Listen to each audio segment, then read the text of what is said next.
विवेक का होना बहुत आवश्यक है। धन्यवाद। आर्ट ऑफ लिविंग है क्या? जीवन को उत्सव मनाना, सफल इंसान की क्या परिभाषा है? जिसका मुस्कान कोई नहीं छीन सके।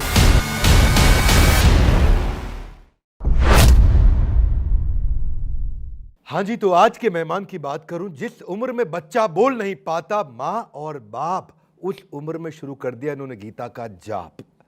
जिनसे मिलने वाले कभी दोस्त की तरह समझाते, कभी शांति दूत बन जाते, समाज में ये बड़ी बड़ी मुसीबतों का मांझा सुलझाते हैं। आज जिनसे मिल रहे हैं उनका थंबनेल पे आपने पिक्चर देख लिया। ये एक व्यक्ति के रूप में इनका जन्म हुआ था, व्यक्तित्व के रूप में लोग इनको जानते हैं और आज विचार के रूप में ये स्थापित हो चुके हैं। हम आ चुके हैं बैंगलोर में। नमस्कार, मैं विवेक बिंद्रा बोल रहा हूं, फाउंडर एंड सीईओ बड़ा बिजनेस.com। वेलकम टू द बड़ा भारत शो। ऐसे लोग जो भारत को बड़ा भारत बनाते हैं, उन्हीं की कहानियां हम आप तक पहुंचाते हैं। आइए मिलते हैं Padma Vibhushan, second highest civilian award, और कोलंबिया का, मंगोलिया का, पैराग्वे का highest civilian award, 23 honorary doctorate degree, 156 देशों के अंदर आपके मंदिर, आपकी संस्थाएं काम कर रही हैं। हम मिलने जा रहे हैं हिज होलीनेस श्री श्री रविशंकर गुरुदेव से। आपका बहुत बहुत स्वागत है। नमस्कार। I am so excited to meet you today. इतना मैं खुश हूं। सबसे पहले मैं जानना चाहता हूं कि ये आर्ट ऑफ लिविंग है क्या, जीने की कला जो आपने पूरी दुनिया तक पहुंचाई। अगर आप एक लाइन में समझाएं तो क्या कहना चाहेंगे? जीवन को उत्सव मनाना, जीवन का उत्सव मनाना, जीवन को सम्मान करना। हम जीवन की जो एक्सेसरीज है, उसकी उपकरण है, उस पर ज़्यादा उलझे रहते हैं, पर जीवन पर हम ध्यान नहीं देते। भगवान कृष्ण ने गीता में कहा, मैं जीवन हूँ, मैं चेतना हूँ, प्राणियों में मैं चेतना हूँ। उस चेतन सत्ता को जानना ही जीवन जीने की कला है। Very good. लेकिन क्या कोशिश करते हैं लाइफ को करने की सेट, फिर भी रहते हैं थोड़ा अपसेट, और जेलसी, हेट्रेड, ईगो, इतना वायलेंस, कंपटीशन। खुश रहने का कैसे रखे मिजाज? आपकी इतनी सुंदर स्माइल के पीछे क्या है राज? तो मैं आपसे पूछना चाहता हूँ, हिज होलीनेस, सब पता है लेकिन क्यों नहीं पता है कि खुशी का पता कहाँ है? तो मैं ये खुशी का पता जानना चाहता हूँ आज आपसे। इसी को ज्ञान बोलते हैं, इसी को विद्या बोलते हैं। बाकी सब अविद्या है। विद्या उसी को कहते हैं जो आपको अपने से मिला दे, आपके भीतर जो खुशियों की फवारा है उसको खोल दे, वही अध्यात्म है। अध्यात्म के बगैर विवेक चैन नहीं है जी। व्यक्ति बेचैन है तो वो इस ऊंचाई की तलाश में बेचैन है। वो इधर उधर खोजता है जहाँ वो नहीं मिलता। समझ रहे ना? मैं कहता हूँ तुम दुनिया में चाहे जितना सक्सेस हासिल करना चाहते हो करो, मगर ये मत भूलो उन सब का केंद्र बिंदु तुम हो, और अपने पर ध्यान दो। यही जीवन जीने की कला है। आपका चेहरा देख के ऐसा लग रहा है जैसे सारे सवाल समाप्त हो गए हैं और सारे दुख समाप्त हो गए, परेशानियां समाप्त हो गई, लेकिन फिर भी ये जो स्ट्रेस, जो बेचैन होने की आपने बात करी, ये समाज में इतनी बड़ी है, बहुत फैला हुआ है, बहुत फैला हुआ है। और कॉलेज का स्ट्रेस खत्म हो जाए तो नौकरी का स्ट्रेस, नौकरी हो जाए तो उसके बाद शादी का स्ट्रेस, नहीं हुई तो स्ट्रेस, हो गया तो उसके बाद स्ट्रेस, फिर बच्चा नहीं हुआ तो स्ट्रेस, बच्चा हो गया तो उसको संभालने का स्ट्रेस, अब हो गया संभल रहा है तो उसको बड़ा करने का स्ट्रेस, उसको स्कूल भेजने का स्ट्रेस। कृष्ण कहते हैं गीता में, जितात्मन प्रशांतस्य परमात्मा समाहिता, शीतोषण सुख दुखेषु तथा मान अपमानयो। अब परमात्मा प्राप्त हो जाएंगे जिस दिन वो अपने मन को जीत ले, लेकिन स्ट्रेस रहते हैं। तो तुम हमारे अपने भीतर जो शक्ति है उसको पहचानो। तुम अनूठे हो प्रपंच में। हर एक व्यक्ति यूनिक है, अनूठा है। तो वो अपना अनूठापन को जो व्यक्ति पहचान लेता है, फिर वो इस चक्कर में नहीं पड़ता लोग हमको रिकॉग्नाइज करें, हमको सम्मान करें, हमको मान्यता दें। कोई दे ना दे क्या, इसलिए हमारी जो आर्ट ऑफ लिविंग में एक थर्ड प्रिंसिपल ये है, don't be football of others opinion. किसी और के पैर के गेंद नहीं बनो।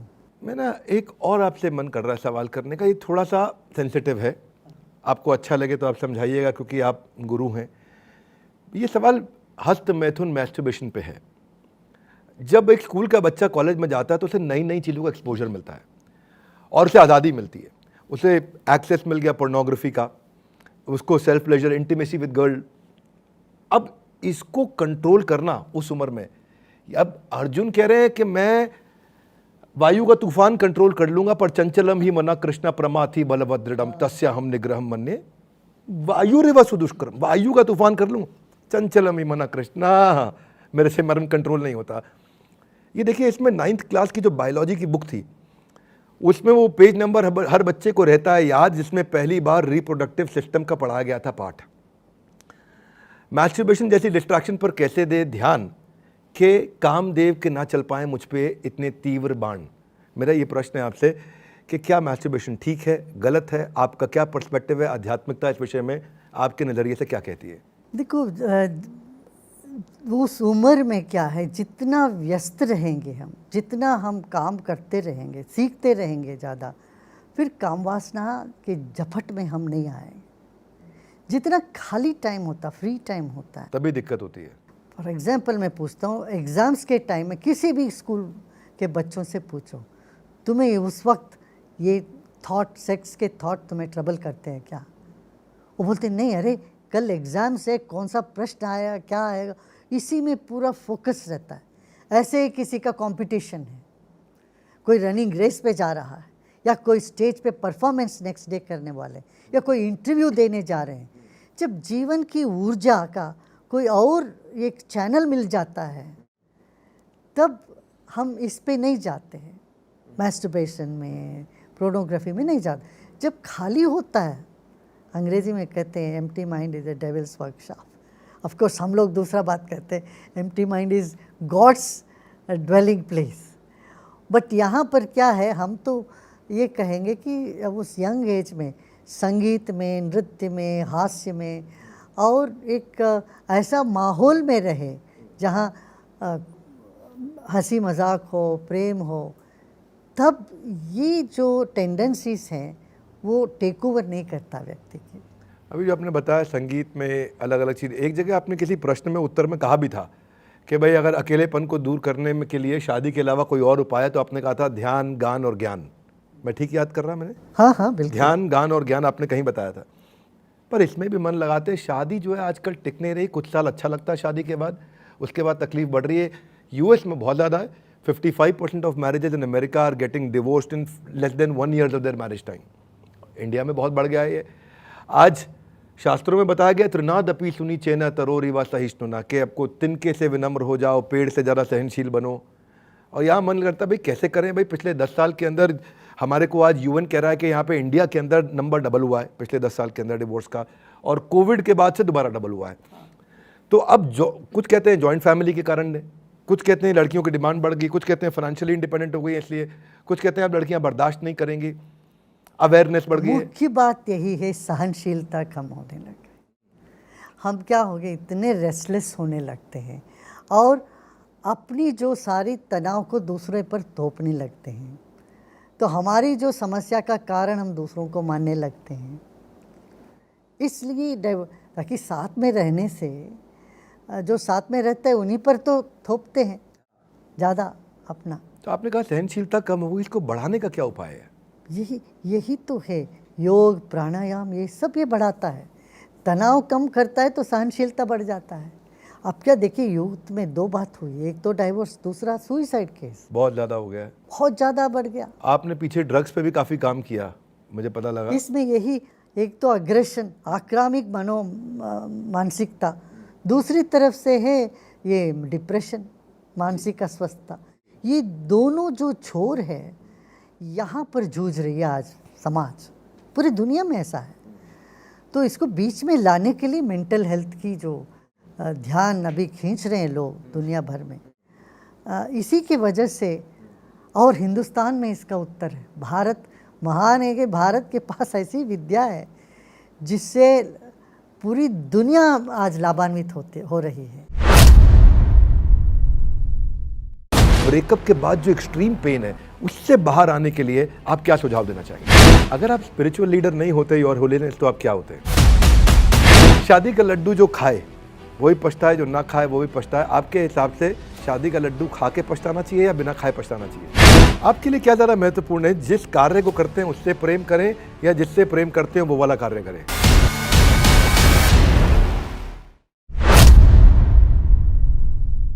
आजकल कॉलेज लाइफ में लिव इन रिलेशनशिप हो रही योर होलीनेस हालत ऐसी है कि breakup patchup, breakup patchup, breakup patchup, और यंगस्टर्स का अगर ब्रेकअप होता है तो ना उनका पढ़ाई में मन लगता है, ना उसके बाद शराब पीता है, रात भर जागता है। वो कहते हैं कि ब्रेकअप के बाद वो बहुत तकलीफ में जाते हैं, देवदास बन बहुत जाता है। परेशान में। शराब की बोतल घाव नहीं भरा करती, ब्रेकअप से ज़िंदगी इतनी ज़्यादा नहीं थका करती कि इतना बढ़ जाता है उसकी हार का कद कि वो करने लग जाता है सारी की सारी पार हद। पता नहीं मैं ऐसे राइमिंग करने का ट्राई कर रहा हूँ, पर मैं ये ज़रूर कहना चाहता हूँ कि ये ब्रेकअप के बाद जो एक्सट्रीम पेन है उससे बाहर आने के लिए आप क्या सुझाव देना चाहेंगे? सुदर्शन क्रिया, सुदर्शन क्रिया। हम यही कहते हैं यहाँ पर, जो ब्रोकन हार्ट को हम हील करते हैं, रिपेयर कर देंगे, तुम आ जाओ। हाँ, कितने लोग सुइसाइड टेंडेंसी से बच जाते हैं इस तरह से ब्रेकअप के बाद, एकदम फिर नॉर्मल हो जाते हैं। अगर आप अलाउ करें मुझे और बताएं 1 मिनट में या शॉर्ट में सुदर्शन क्रिया होता क्या है? देखिए, हमारे जीवन में देखते हैं हमारा शरीर में एक रिदम है, एक लयबद्धता है। सांस समय की? समय पर नहीं, समय समय पर भूख लगता है, फिर नेचर कॉल्स में जाते हैं, नींद आती है, ये एक साइकिल है। ऐसे ही विचारों का भी एक साइकिल है। किसी किसी वक्त आप में पॉजिटिव विचार आते हैं, कभी नेगेटिव विचार आते हैं। ऐसे सांस में भी एक रिदम होते हैं, प्रकृति में भी रिदम है, लयबद्धता है। गर्मी के बाद फिर वसंत ऋतु, वसंत ऋतु के बाद गर्मी, गर्मी के बाद फिर फॉल आते हैं, फिर शरद ऋतु बारिश, फिर हेमंत ऋतु। जैसे ऋतु में परिवर्तन है, प्रकृति में परिवर्तन है, शरीर में है। ये सारे रिदम को वो एक लयबद्धता में लेके आते। सांस के जरिए हम अपने मन की जो गहराई में उतर कर वहाँ की जो तनाव है भरा हुआ, पता नहीं पुराने जो संस्कार पड़े हुए, वो सब को हम बाहर निकालते। इसलिए क्या होता है, बिल्कुल ताजगी महसूस होने लगता है, प्रसन्नता, ताजगी सब। आपके कितने % डिसाइपल्स आप महसूस करते हैं कि वो सुदर्शन क्रिया करने के बाद अब टेंशन में नहीं रहते हैं, या उन्हें गुस्सा नहीं आता, या वो झगड़ा नहीं करते हैं? नहीं, मैं ये कहूँगा कि उनके पास एक टूल आ गया अभी, जिससे मान लो गुस्सा आता भी है, फिर वो तुरंत वापस आ जाता है। नहीं तो क्या होता है, गुस्सा आपके मन में आता है तो वो बना रहता है बहुत दिन तक। अब ये जो ध्यान साधना करते हैं उससे मिनटों में हम बाहर आ जाते हैं। ये तो बहुत लाखों करोड़ों लोगों से लाभान्वित हुए हैं। तो आप ये कहते हैं कि गुस्सा आना बंद नहीं होगा, लेकिन आप गुस्से से नहीं, बाहर आ बंद सकते होता हैं। है, अच्छा। कम होता है, बंद होता है, मगर ऐसे कुछ किसी को नहीं भी बंद होता है तो मगर उनको अपने ऊपर काबू में आ जाते हैं वहाँ। देखिए, एक प्रश्न मेरा थोड़ा कॉर्पोरेट कल्चर, आप बैंगलोर में हैं, ये तो आईटी हब है, और यहाँ तो कॉर्पोरेट के कितने लोग हैं, और ऑफिस में पॉलिटिक्स बहुत होती है, और इतनी पॉलिटिक्स होती है कि बॉस का केबिन बन जाता है बिग बॉस का घर, और पॉलिटिक्स ही पॉलिटिक्स मिलती है हर कोने पर। कृष्ण बताते हैं इस विषय में कि अद्वेष्टा सर्वभूतानां मैत्र करुणा एव च, कि हमारे अंदर द्वेष नहीं होना चाहिए, मैत्र, सबके मित्र बने, करुणा एव च, ये सबके साथ अच्छा रिश्ता बने, निर्ममो निरहंकार। बड़ा अच्छा श्लोक है भगवद्गीता में। आपसे अगर मैं पूछूं कि इसका एप्लीकेशन क्या होना चाहिए, ऐसे श्लोकों का और ऐसे ज्ञान का एप्लीकेशन कैसे आप अपनी भाषा में देंगे कि एक आदमी पॉलिटिक्स से बाहर निकले और वो उसको अफेक्ट ना करे? एक बात यह है, जहाँ लोग होते हैं वहाँ पॉलिटिक्स होगा। तो जब हम कहते हैं ये पॉलिटिक्स हो रहा है, हम क्या कर रहे हैं, अपने आप को अलग कर रहे हैं, डिस्टेंसिंग कर रहे हैं, टैग कर रहे हैं। एक परिस्थिति या व्यक्ति को हम टैग कर देते हैं, उन पर लेबल लगा देते हैं, ये पॉलिटिक्स कर रहे हैं। तब हमारी जो मानसिकता है ये अलग हो जाती है, लोगों से कटने की हो जाती है, जुड़ने की नहीं होती है। मैं ये कहता हूँ कि तुम ये लेबल मत लगाओ, ये पॉलिटिक्स है। उनके शू पर, उनके स्थान पर खड़े होकर देखो परिस्थिति को। अपना दृष्टि जब विशाल होता है तो हमको लगता है हर एक व्यक्ति जो कर रहा है वो सही कर रहा है अपनी जगह पर। तो इस तरह से हम अपनी दृष्टिकोण बदलें, फिर हम किसी भी परिस्थिति से भागेंगे नहीं, भगोड़ी नहीं बनेंगे। भगोड़ी बनने से कुछ प्राप्त नहीं कर पाएंगे। अपने दृष्टिकोण को बदलें, ये दृष्टिकोण बदलें, और जहाँ पॉलिटिक्स होता है वहाँ रह के, उस बीच में रह के जीतना चाहिए। आप उससे इन्फ्लुएंस मत हो जाओ, उस परिस्थिति को तुम इन्फ्लुएंस कर सकते हो, मैं ये कह रहा हूँ। मतलब बड़ा आइडियलिस्टिक आंसर तो है, अगर अप्लाई करेगा तो आदमी को सफलता मिलेगा। सफल व्यक्ति सब ये अप्लाई करते ही हैं, सफल सब अप्लाई करते हैं। और सफल होने का चाह तो हर एक व्यक्ति में होता ही है। और एक्सटेंड करता हूँ इसको, नेगेटिविटी की तरफ मन जल्दी आकर्षित हो जाता है, नेगेटिव कंटेंट की तरफ जल्दी आकर्षित होता है। कृष्ण कहते हैं यतो यतो निश्चलति मना चंचलम अस्थिरम ततो ततो, जहां जहां मन जाएगा वहां से वापस लाओ, क्योंकि मन तो चंचल अस्थिर है। नेगेटिविटी इतनी जल्दी चलती है कि गलत की ओर खींचे जाना एक बीमारी है। नहीं, उसका ये स्वभाव ही ऐसा है भाई। आप 10 अच्छे अच्छे कॉम्प्लीमेंट्स, आपको 10 प्रशंसा आप सुन लें और एक डेरोगेटरी नेगेटिव रिमार्क आप पर लग जाए, ठीक बात है, तो आप उसी को पकड़ के रखोगे। ये हमारा मन का, चित्त का नेचर ही ऐसा है, इसका स्वभाव ही ऐसा है। जब हम इतना जान लेते हैं, अरे हमारे जीवन में 80% अच्छी अच्छी बातें हैं, वो 20% कुछ अनहोनी अनचाही चीज़ें भी होती हैं, और हम उन्हीं को पकड़ के बैठे रहे हैं। यही तो विवेक है। ये विवेक तो यही है। तो ये जान लेना, और विवेकहीन व्यक्ति को तो ना समाज में सुख है, ना यहाँ का सुख है, ना पर का सुख है। तो इसलिए विवेक का होना बहुत आवश्यक है। धन्यवाद, बिल्कुल आवश्यक है। और आप आशीर्वाद दीजिए कि हमारे में भी कुछ विवेक आए और हम और आगे बढ़े, लोगों की मदद करें, उनको इम्पैक्ट करें। एक ना इस तरह का फिलॉसफी होता है कि अच्छा, पहले क्योंकि आप प्रेम की बहुत बात करते हैं, मैं आज आपके एक डिसाइपल से मिला, तो उन्होंने बोला कि गुरुदेव में मुझे प्रेम दिखता है, और बड़ा अच्छा लगा मुझे, सुना, मैं चर्चा करा उनसे, थोड़ा और पूछा। तो देखिए, 2 तरह की बातें होती हैं। एक है ब्रजमंडल में चंद्रावली और एक है श्रीमती राधा रानी। चंद्रावली कहती है तदीयता, मैं कृष्ण की हूं। श्रीमती राधा रानी कहती है मदीयता, कृष्ण मेरे हैं। तो कौन, चंद्रावली के कृष्ण के साथ संबंध में रिस्पेक्ट है, मैं कृष्ण की हूं, और इधर अगर राधा रानी के रिलेशनशिप को देखें तो वो लव है, कृष्ण मेरे हैं, प्रेम है। हमारे को समाज में एप्लीकेशन कैसे करना चाहिए? रिश्तों में रिस्पेक्ट रखनी चाहिए कि लव रखना चाहिए? क्योंकि दोनों अलग प्रकार के रिश्ते होते ना, हैं। दोनों एक ही सिक्के के 2 पहलू है, इसको तुम अलग अलग नहीं कर सकते हो। जी, जहाँ प्रेम होता है वहाँ आदर भी होगा, और जहाँ आदर होता है वहाँ प्रेम अपने आप होने लग जाएगा। तो ये एक ही चीज़ की 2 पहलू है, रिस्पेक्ट एंड लव दोनों साथ साथ चलेंगे, साथ साथ ही चलेगा। एक होगा तो दूसरा भी आ ही जाएगा। और यदि एक खत्म हो जाता है, दूसरा भी खत्म हो जाएगा। एक, वैसे आपको जानकारी के लिए, मैं एक नया सीरीज शुरू किया है, बहुत सफलता मिल रही है। उस सीरीज का नाम है गीता इन एक्शन, गीता को जीवन में कैसे उतारें। मैं स्टेडियम्स में करता हूँ। आज आप सब हमारे भक्तों की कृपा से, व्यूअर्स की कृपा से, और आप सब संतजनों की कृपा से आज हमारे लगभग 40 मिलियन टोटल हमारे सब्सक्राइबर्स हो गए, और 600 मिलियन का वीडियो व्यूज़ हो गया हमारा monthly active user. Gita in action series बहुत अच्छा चल रहा है, और अब हमें संत लोगों का आशीर्वाद चाहिए होता, तो आपसे आज थोड़ा लालच भी है मेरा कि आप आशीर्वाद भी दीजिए कि हम लोगों तक ये मैसेज पहुंचा सके कि भगवत गीता आपके जीवन को सुधारने में मदद करेगी। अवश्य अवश्य करना चाहिए। देखिए, जो भी चीज़ सुधार लाती है उसका एक ठोस न्यू होता है, बैकग्राउंड होता है।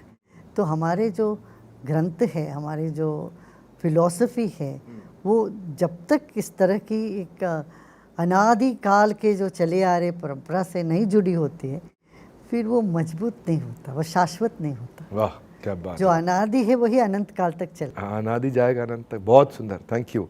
तो इसलिए आप अवश्य करो, इससे लाखों करोड़ों युवाओं को लाभ मिले, और सब खुशहाली अनुभव करें जीवन में, सब प्रसन्नता अनुभव करें, और इससे ज़्यादा क्या है।